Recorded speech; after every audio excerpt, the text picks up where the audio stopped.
Hello students, so let's discuss about fringe benefits.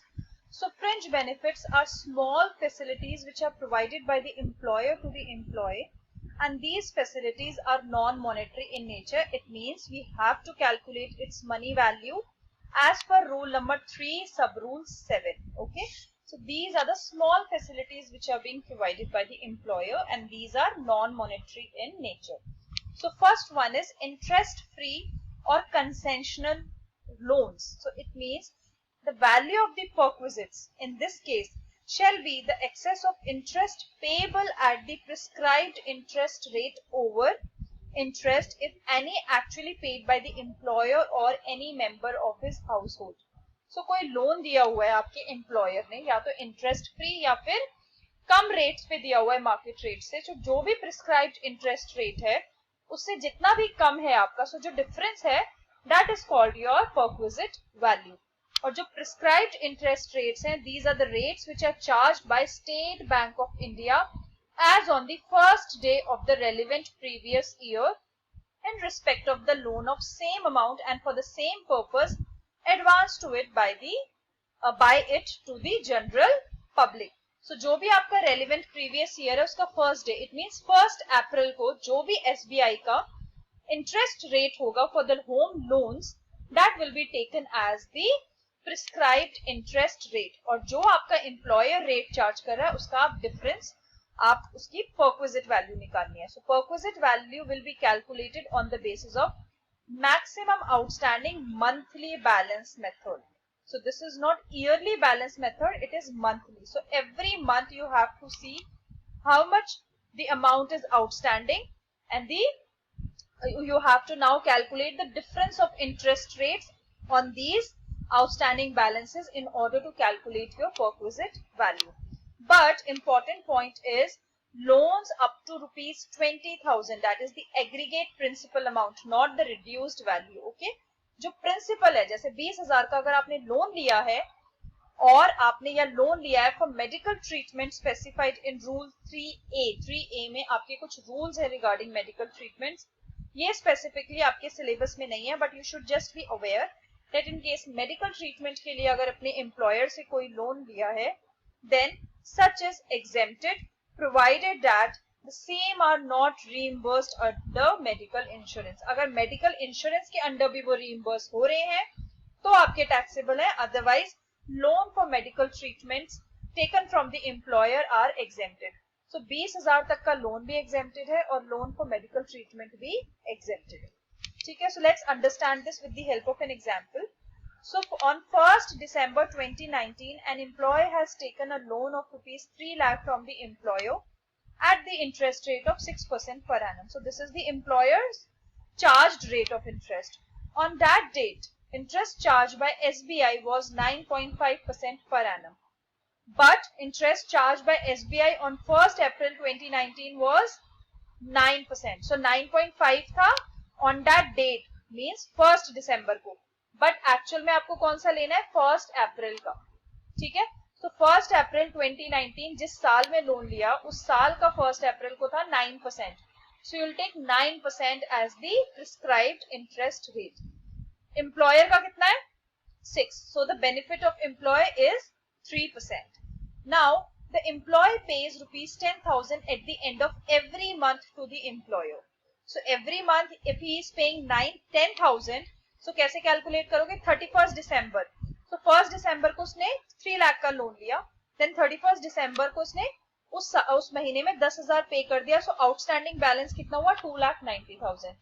Then for January end it is 2,80,000. For February end it is 2,70,000 and 31st March it is 2,60,000. So आपने अपने previous financial year के आपने outstanding balances निकाले हैं bye deducting this 10,000 rupees. ठीक है, जैसे आपने कर लिया उसके बाद अब आपने 3% उसका जो बेनिफिट रेट था उससे मल्टीप्लाई किया for every month. So into 3% into 1/12 because this 3% is per annum, तो आपको पर मंथ भी बनाना पड़ेगा, right? So 3% divide by 12. So this is 725. जब 2,80,000 को करोगे 700, 2,70,000 को करोगे 6,75,000, 2,60,000 को करोगे 650, and when you add them up this is 2,750. So this is the perquisite value of the loan which is taxable for the employee. ठीक है? So every time you just have to compare the prescribed interest rates with the employer interest rate and जो भी benefit आएगा उसका हर monthly आप calculate करोगे. ठीक है? और monthly जब भी आप calculate करोगे तो हमेशा prescribed rate 1st April का होगा. ठीक है? Then we'll next move to facility of guest house or holiday home. So if employer goes on an official tour and uses guest house, then the benefit of the guest house is not taxable. It means whenever it is for official purpose, it is always fully exempted for the employee. In case he goes for official purpose and he is accompanied by his family member, then the benefit of the family member will be taxable. Okay, for employee it will be exempted because it is for official purpose. So जो family member का होगा that will be taxable. If official tour is extended as a vacation, then the benefit enjoyed for extended period will be taxable for the employee. जैसे for example 7 दिन के आप official purpose के लिए आप कहीं गए थे और आपने उसको 10 days का कर लिया. ठीक है, 3 दिन आपने अपने घूमने के लिए कर लिया. तो so वो जो 3 दिन है उस 3 दिन की perquisite value will always be taxable. और perquisite value आप कैसे निकालोगे? That will be calculated as rent charged by hotels in the nearby area which provides similar facilities as available in the guest house. So जो उसके nearby areas होंगे जहां पे जो वहां पे hotels होंगे जो similar facilities दे रहे होंगे, आप उसकी जो भी rent value है उससे आप उसकी perquisite value को calculate कर लोगे. ठीक है? Then next come facility of meals, tea and snacks. For meals are always taxable and taxable value is expenditure which is done by the employer. ठीक है? So अगर कोई meal facility employer दे रहा है तो that is always taxable for the employee, but ₹50 per meal will be exempted from tax. So this is given under exemptions कि अगर meal facility दे रहा है employer, so ₹50 per meal will be exempted. So any amount charged by the employer from his employee will allow to be reduced. So जो भी आपकी perquisite value आएगी after giving deduction of ₹50 per meal, उसके बाद in case employer कोई भी employee से charge कर रहा है, अगर कोई भी पैसा charge कर रहा है वो for this facility, वो उसमें से subtract होके reduce हो जाएगा. Meals served in remote areas and offshore installation are fully exempt. ठीक है? So अगर कोई employer अपने employee को remote areas या offshore installation में कोई भी meal facility दे रहा है, then it is always fully exempt. Remote area आपका क्या होता है? Where population is less than 20,000 in the radius of 40 kilometers. इतना आपको नहीं learn करना है. Question में specifically mention होगा कि meals कहाँ पे provide हो रही है, remote areas में हो रही है या फिर offshore installation areas में हो रही है. तो अगर वहां पे हो रही है तो it is always fully exempted. ठीक है? Next comes your teas and snacks. So tea and snacks are always fully exempted, but there is a condition that these should be non-alcoholic drinks. So teas and snacks में कोई भी alcoholic drinks नहीं होनी चाहिए. अगर alcohol है, अगर वो serve कर रहा है employer, then it will be taxable. Otherwise आपकी teas and snacks are always fully exempted. ठीक है? Then next comes value of gift or voucher or token. So अगर कोई भी gift या voucher या token दिया आपके employer ने which is monetary in terms या which can be later on converted into money, then it is always fully taxable. Converting means अगर उसने कोई gift voucher दिया है, right?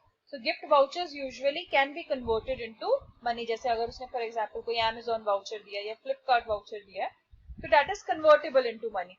So any monetary or convertible into monetary are fully taxable, but kind में taxable है, but there is an exemption of ₹5,000 per annum. So for example उसने कोई 45,000 की watch दी है अपने employee को.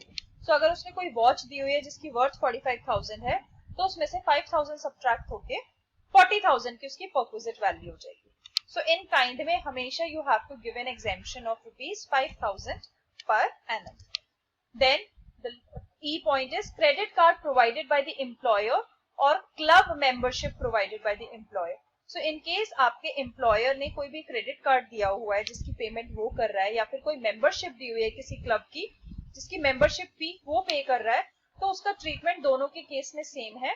That is for the official purpose wholly or exclusively, ठीक है, मतलब partly नहीं है. If it is given only for the purpose of officials in nature, then it is entirely exempted. In case it is for personal purpose, then it is always taxable. So the perquisite value in that case will be the amount of bills which are actually paid by the employer. So credit card bills है या फिर membership fees है, जो भी है credit card की fees है, जो भी है, whatever the bill is the employer is paying, that will be your perquisite value. अगर partly for official है और partly for personal purpose है, then also it is taxable, and again the perquisite value will be the amount of bills paid by the employer. So हमेशा ध्यान रखना है credit card और club membership में अगर wholly and exclusively for official purpose है तभी exempted है, otherwise it is always taxable. और perquisite value क्या है? The amount of bills paid by the employer. But yes, any amount paid or recovered by the employer from his employee will always be allowed to reduce. तो अगर कुछ charge कर रहा है तो वो perquisite value से subtract हो जाएगा. Then next is if employer is a owner of movable assets except car and bike.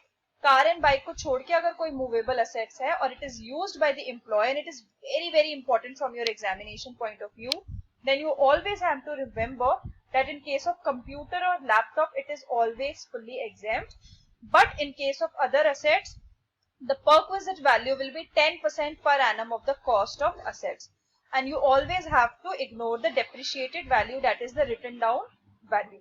So जो भी cost होगी asset की उसी का 10% हर साल आपका perquisite value होगा. But yes, if any amount is charged by the employer or received by the employer from his employee for such assets, then it is allowed to be reduced. आप उसको कम कर सकते हो अपनी perquisite value को. But you always have to remember computer and laptops के cases में it is always fully exempt. बाकी cases में it is 10% per annum of the cost of assets. Then sale or transfer of movable assets by the employer or employee. So अगर कोई भी movable assets हैं और employer या employee उसको sale कर रहा है, employer sale या transfer कर रहा है employee का, so उस case में perquisite value क्या होगी? Book value of the asset minus the sale price of the asset. और बुक वैल्यू आप कैसे निकालोगे? Cost of asset minus depreciation of asset for every completed year from the date of purchase, and you have to ignore the fraction of the year. So cost में से depreciation minus कर दोगे for every completed year. So computer, laptop, storage device, digital diaries या printers, इनके case में it is 50% of written down value. Car के case में it is 20% and others के केसेस में इट इज 10%. सो आप पहले इसकी बुक वैल्यू निकालोगे और सेलिंग प्राइस में से माइनस कर दोगे. सो जो भी आपका अमाउंट आएगा that is called the perquisite value which is chargeable to tax in case of the employee. But always remember, अगर कोई भी असेट 10 साल के बाद अगर टैक्सेबल हो रहा है, उसकी बुक वैल्यू 10 इयर्स तक आप कैलकुलेट करें, उसके बाद अगर कुछ ट्रांसफर हो रहा है, then it is always fully exempt. It will not be taxable for the employee. So for example, 1 अगस्त 2016 को ABC कंपनी ने एक कार खरीदी थी 7 लाख रुपए की और उसने सोल्ड कर दी 2 लाख रुपए की ऑन 31 मार्च 2020. सो अगर मैं देखूं 1 अगस्त 2016 को उसने परचेज करी थी 7 लाख की. सो आपका 20% ऑफ WDV, क्योंकि this is the car example और कार में क्या है 20%. सो 20% चार्ज किया. आपको फ्रैक्शन ऑफ मंथ्स नहीं लेना है, कंप्लीटेड लेना है. सो 1 अगस्त 16 से 1 अगस्त 17 तक आपने पूरा 20% लगाया, फिर सब्ट्रैक्ट किया 5,60,000, फिर आपने 20% लगाया तो 1,12,000, फिर इसमें से सब्ट्रैक्ट करके आपकी बुक वैल्यू आ गई, फिर इस पे आपने 20% लगाया तो 1 अगस्त 2019 को आपकी वैल्यू क्या आ गई 3,58,400. इसके बाद आप 31 मार्च 20 तक कैलकुलेट नहीं करोगे क्योंकि आपको फ्रैक्शंस इग्नोर करनी है, राइट? आपको हमेशा पूरे साल का 20% लगाना है. तो पूरे साल का आपका 20% जब आपने लगाया तो आपकी value I 3,58,400 which is the book value. Selling price क्या है 2 लाख. सो इसको जब सब्ट्रैक्ट करोगे इसमें से तो आपकी टैक्सेबल वैल्यू क्या हैगी 1,58,400. 1,58,400 is the perquisite value and that will be taxable for the employee. So हमेशा बुक वैल्यू निकालना ईयरली बेसिस पे for completed year. Then you have to subtract the selling price from it and whatever the amount you get, it will be taxable. So हमेशा अपना area देख लेना कौन सा है जिसमें कितना आपका रेट लगेगा. तो इन दोनों केस में WDV है और अदर एसेट्स के केस में SLM है. Okay, I hope this is clear. In case of any doubts, please let me know.